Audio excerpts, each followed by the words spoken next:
Okay, I'm going to start now. Okay. Greetings, and thank you so much for tuning in. Welcome to Earground, Your Voices Amplified. My name is Plot Mhako, and from time to time, we bring different guests, artists that are working in Zimbabwe, but also within the diaspora. And today, we are privileged to have an artist who rocked the airwaves a couple of years ago, and then she disappeared into thin air. But we managed to track her. She's up to something. I don't know what she's been up to. But you remember her from the track Ashton King that she featured on the song that was done by Tata MC, and it was featuring Crimson Blue. Hi, how are you? Yeah.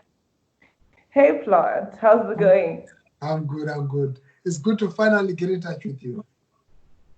It's been long overdue, I think. Definitely. And we're going to ask a bit more about, what you've been up to and stuff, but I'm going to start with Crimson Blue. Where did the name come from? Yes. Okay, Crimson Blue. So Crimson Blue is basically a description of who I am. It's a description of my sound.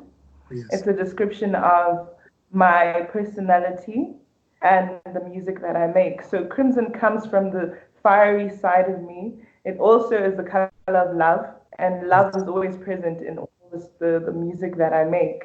And blue literally just represents the blues jazz influence, which is always in my sound. It's in my music. It's the core. It's at the core of what I do, and it also represents how I capture, people's emotions, the blues, the sadness and sorrow that people feel in the music. So that's why Crimson Blue. Wow, great. But what's your real name? The name that's on your ID? Tendai. Tendai. My real name is Tendai Michelle de Kenya. Great. And growing up, you grew up in Harare, right? Yes. What was your childhood influence like? Did you grow up listening to a lot of music, blues, jazz?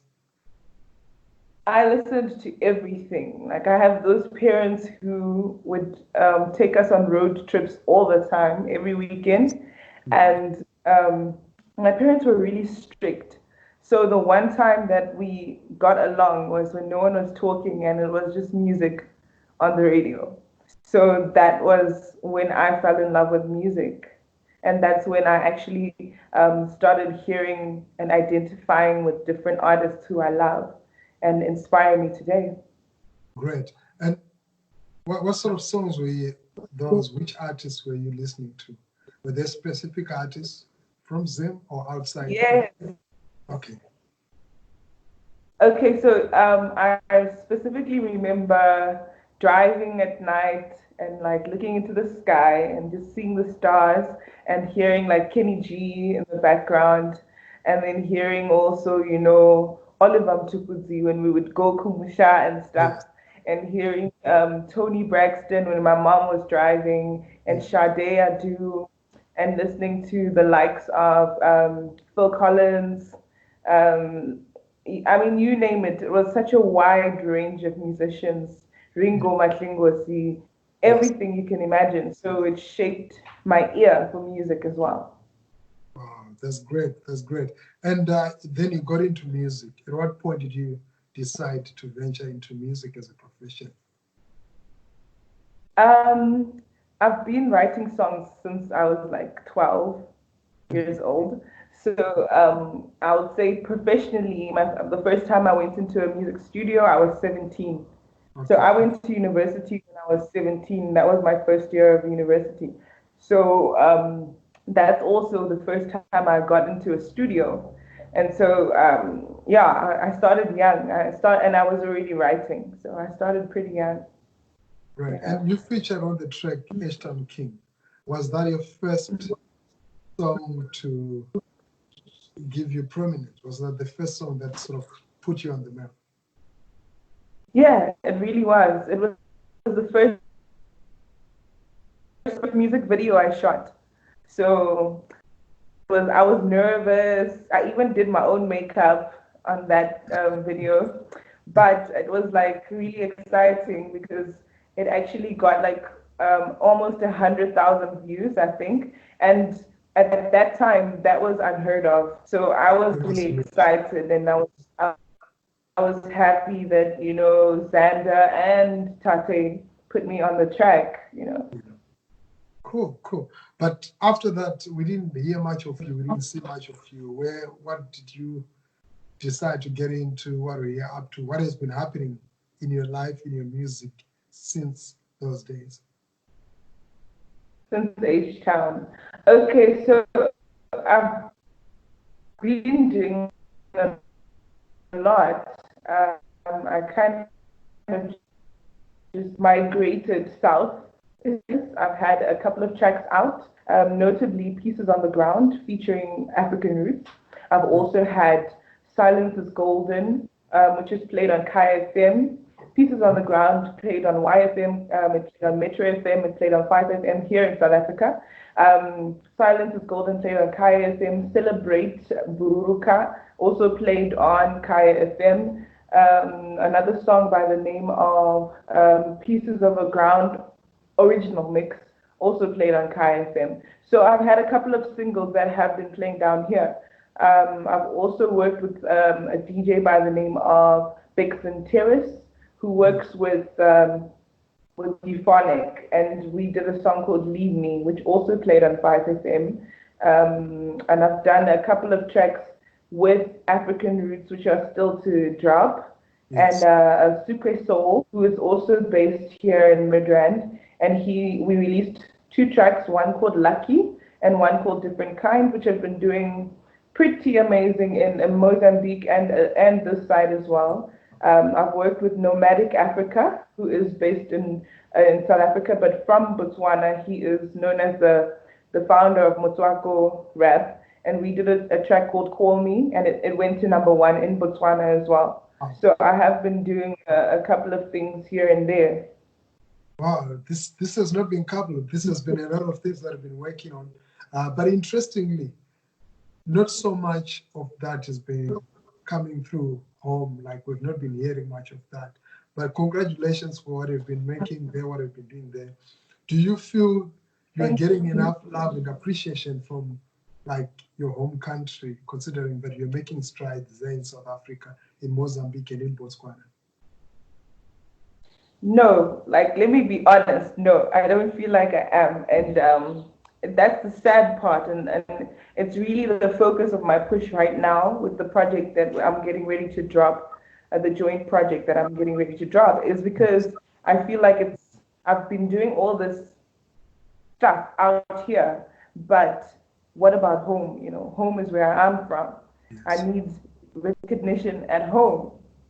And that's my #1 thing that I've been wanting to push. And I'm really happy to be working with some people now who see that as an important focus. And we're channeling a lot of our marketing strategies towards that. Great, great. I'm going to talk a bit more about the project that we're about to drop now. But as a female artist, you've been there for quite a long time in the music scene. Mm-hmm. Do you feel that the space is opening up to women right now? Yes, I feel like being a female artist is probably better than being a male artist right now. Simply because it is competitive, but if you're really good at what you do, then you will stand out more. That's how I feel. And I also feel like being a female artist, I mean, it gives you a platform to stand out in ways that there's more people to compete with when you're male. You know, it's more challenging. And personally, I don't necessarily like to do the male-female thing. I'm always like in spaces where the guys are too. I'm always making music where the guys are too. And I don't like to compare myself or classify myself as just being a female artist. I like to just say that I'm an artist and the music can compete on every platform. Great, great. And let's move to the current project that you're working on. You've got something that's about to drop. And this is the reason why we're super excited to be in touch with you, because we get the privilege to hear a bit about this and tell the world what Crimson Blue is working on. Tell us about that. Okay, so I've dropped a single called Wallow, and it's getting ready to go on radio everywhere. So I'm really, really excited about that. And it is the first single that I'm dropping on my joint project with some other artists. I'm not gonna let you know yet who they are. You'll find out real soon. Yeah. But I'm dropping a joint project. It's called Boombox, and basically it's a double entendre. Boombox being, a boombox that people would carry around. It was a huge part of hip hop culture. Yes. People would meet on the corner of the street and listen to music off a boombox. And the double entendre is this boom box. The box is literally being blown up. I'm so tired of being put inside of a box. I'm so tired of people trying to classify me in a certain genre. I'm so done with that. And I'm so tired of people telling me what sort of music my voice sounds like it should be on. So Yes. boombox is literally everything that you wouldn't expect that you're going to find in one project. Great, great. I would definitely love to do a follow-up conversation with you when Boombox drops, and hear Yeah. more about how it's going, how it's doing, how people are responding to the track. But would love to hear just a snippet of maybe something that you've already done before, but just a 30 seconds of some of the Yeah. previous ones. Yeah. Okay, so I'm just going to hit it a cappella for you. Cool. Thanks. All right. Bittersweet 17. I wish I remembered your name. Tall and lean, 18. Your love was never the same. Oh, 'cause I toss the line, I throw the bait. They seem to bite, but they just won't wait. Cupid, please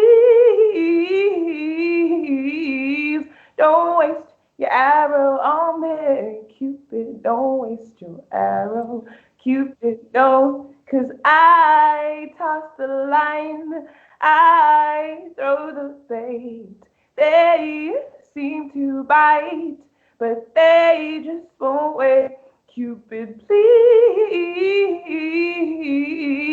don't waste your arrow on me.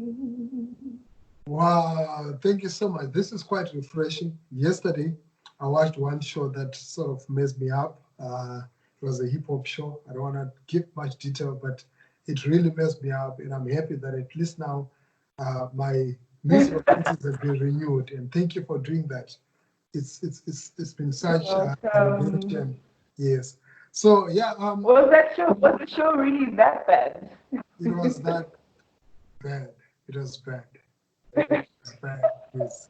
Oh, I'm That's bad. sorry. Yes. But nonetheless, I mean, days are not the same, but I'm happy that they're still making good music. Artists like you making good music. And I definitely look forward Thank to you. new content that's coming from you. And I'll be stalking you.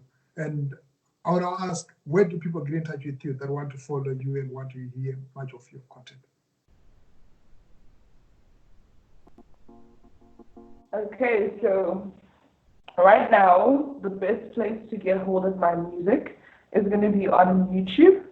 You can also get my album, my debut album, on Spotify. It's available on Deezer. It's available on Red Music. It's available on iTunes. A couple of the singles are available on iTunes as well, which aren't from the album.